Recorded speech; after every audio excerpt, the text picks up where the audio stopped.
সাময়িকভাবে আমরা তাদের কর্মকাণ্ড পরিচালনার ব্যাপারে কিছু বিধি নিষেধ আরোপ করেছিলাম বাংলাদেশ টেলিকম রেগুলেটরি কমিশনের পক্ষ থেকে।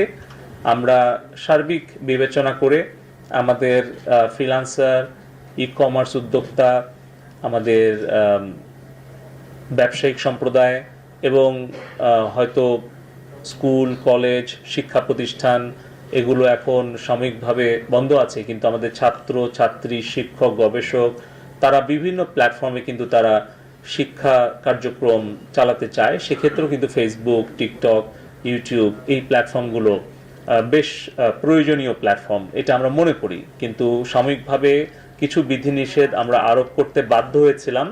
তবে আমি আনুষ্ঠানিকভাবে আজকে আপনাদেরকে জানাতে চাচ্ছি যে আজকে আমরা সেই বিধিনিষেধ আমরা প্রত্যাহার করে নিচ্ছি এবং বাংলাদেশে